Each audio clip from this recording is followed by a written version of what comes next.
What if I told you that some of the most disturbing serial killer tapes in American history weren't uncovered by researchers, weren't archived by journalists, weren't even preserved by historians, but instead were tracked down by an actor preparing for a TV role? Sounds insane, right? But that's exactly what happened. Charlie Hunnam, the man stepping into Ed Gein's twisted shoes for Monster: The Ed Gein Story, managed to find tapes that experts themselves had failed to locate. Let me ask you something. Why would an actor go further than historians, detectives, and documentary producers combined? Why would Hunnam make endless calls, send relentless emails, dig into dusty leads that everyone else had abandoned? Was it obsession? Dedication? Or maybe he stumbled into something he wasn't even supposed to hear? See, the lost tapes of Ed Gein aren't just scraps of audio, they're forbidden evidence.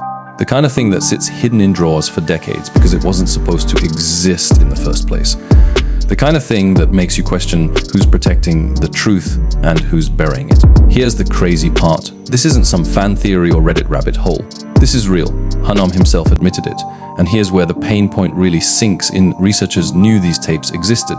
They had clips of them in a documentary, but they couldn't get the full recordings. They stopped where the wall went up. They shrugged, archived the fragments, and moved on. Charlie didn't. He couldn't. Think about that. A Hollywood star playing a murderer had more persistence than the very people tasked with investigating Gein's legacy. And that tells you two things. First, Hunnam wasn't just preparing for a role. He was diving headfirst into the forbidden side of true crime. Second, if the people with credentials couldn't get their hands on these tapes, maybe, just maybe, there was a reason no one wanted them heard. And this is where I want to pause and ask you, because this channel is all about deep breakdowns of the stuff nobody else will say. If you love these kinds of mysteries that blur the line between Hollywood and hidden history, you need to hit subscribe right now. Because what's coming next? You want to be here when we dive even deeper. So how did Hunnam do it? How did an actor manage to succeed where experts failed? Simple relentlessness. In his own words, he relentlessly called and emailed everybody who might have had access to those tapes. Imagine that, Hollywood star by day, private investigator by night. And here's what he found tucked away in the archives of Psycho. The lost tapes of Ed Gein. There were only snippets, tiny excerpts. Just enough to prove the tapes existed, not enough to tell the full story. But Hunnam wasn't satisfied with fragments. He wanted the full, uncut, uncensored recordings. Finally, he got them. Not from a museum, not from a university, not from the FBI, but from a single generous producer, Joshua Kuno, who handed over an MP3 file under one condition: Hunnam had to sign an NDA. That's right. Even decades later, these recordings are still so sensitive that they're locked behind non-disclosure agreements. And here's the part nobody expected. These weren't just casual conversations. This was an interview taken the night after Ed Gein was arrested. The rawest, most immediate glimpse into the mind of one of America's most infamous killers.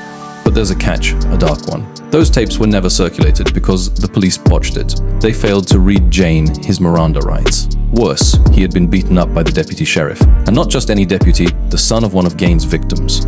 Let that sink in. The son of a woman murdered by Gein had his hands on him after arrest. He beat him. And then the tapes recorded the aftermath. Evidence tainted by revenge, hidden away forever, deemed inadmissible.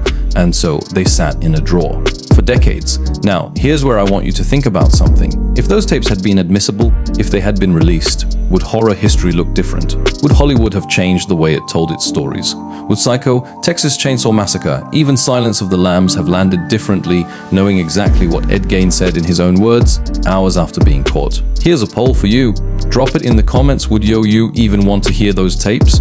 Or do you think some truths are better left locked away? Because here's where it gets darker. Hunnam didn't just use these tapes for research. He lived in them. He admitted he avoided decompressing between takes. Not because he was method acting, but because there was no time to breathe. Imagine doing 14-hour days as Ed Gein, then going home to listen to the real Gein whispering from your headphones. Sounds like a recipe for madness, doesn't it? But that's what Hunnam chose. And maybe that's why his performance is hitting harder than anyone expected. Let me ask you this, at what point does dedication cross the line into obsession? Hunnam himself said it wasn't about method acting. He wasn't trying to become Ed Gein in some creepy, live-in-character way. No, it was worse. He was simply too busy, too consumed, too buried in the role to ever step away. He admitted it. There was no decompressing, no reset button. Just a man finishing 15-hour shoots, then going home and doing another 3 hours of homework. Imagine that. While most actors wrap up, call their families, maybe grab a drink, Hunnam is staring into the void, hearing the voice of Gein himself, a man who skinned corpses and wore masks of human flesh. And here's the kicker. He said he liked it. He liked how overwhelming it was. I like a challenge, he said. He framed it as workaholism. But let's be real, When you're chasing down lost tapes nobody else could find, signing NDAs and refusing to decompress, that's not just work, that's obsession dressed up as professionalism. And it begs the question, was Hunnam the only one willing to go this far because he had the guts, or because he didn't realize just how deep this rabbit hole went? Remember, these tapes weren't hidden because they were boring. They weren't shelved because they were irrelevant. They were silenced because they were contaminated. They captured a confession tainted by brutality, by a deputy who had every reason in the world to take revenge. Think about that irony. Justice, flawed. Evidence, broken. And because of one moment of rage, the world never heard Gein's voice unfiltered. Until now. Until Hunnam. Isn't that insane? That Hollywood, of all places, is the one finally airing whispers from the dusty drawer of true crime history. Not the courts, not the cops, not the professors. An actor. That's either poetic or deeply unsettling. So let me throw this to you. If you were in Hunnam's shoes, would you even wear those tapes? Think about it. You know the man you're portraying is one of the most twisted figures in American history. You know listening to his voice might warp you, haunt you. Would you chase them anyway for the sake of authenticity? Or would you keep your sanity intact and say, nope, I'll act. I don't need Gein in my ears at night.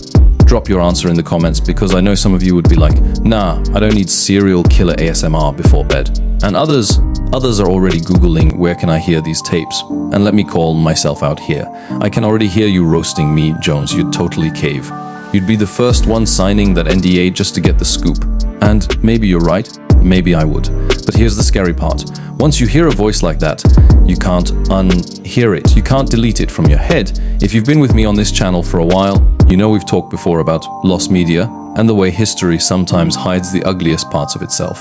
From unreleased crime scene photos to buried government documents, the pattern is always the same. The most disturbing truths are never lost by accident, they're hidden, buried, locked away with purpose. And Ed Gein's tapes, they fit that pattern perfectly. Here's where I can't shake the thought. Those tapes were kept quiet for decades because they were compromised, but also because they were dangerous. Think about it. This was the night after Gein was caught. He wasn't giving a polished courtroom statement. He wasn't lawyered up. He was raw, broken, beaten, speaking in a way that was probably more revealing than anything he ever said again. And now, Charlie Hunnam has that voice inside him. Not just for research, but forever. That's not something you just walk away from when filming ends. That's not something you leave on set. That stays. So let me leave you with this. Hollywood loves to glamorize killers. They love to dress up darkness with makeup, lights, and dramatic soundtracks. But what happens when the actor pulls the curtain back too far and actually finds what was supposed to stay hidden? That's the line Hunnam just crossed. And maybe it makes him brilliant. Maybe it makes him reckless. Or maybe it makes him cursed. Now I want you to imagine me doing the most dramatic TV narrator voice here. Coming soon, Charlie Hunnam stars in The Man Who Found the Tapes That Should Have Stayed Lost. But seriously, what do you think? Did Hunnam go too far? Or was this exactly what it takes to do justice to a role this dark? Drop your thoughts below. I read every single one of your comments and I want to know where you stand on this. And if you made it this far in the video, first of all, thank you. You're the real ones. And second, you already know the drill. This is Jones breaking down the endings, the secrets, the tapes you were never meant to hear. Make sure you're subscribed so you don't miss the next dive into forbidden knowledge. Because trust me, the rabbit hole goes way deeper.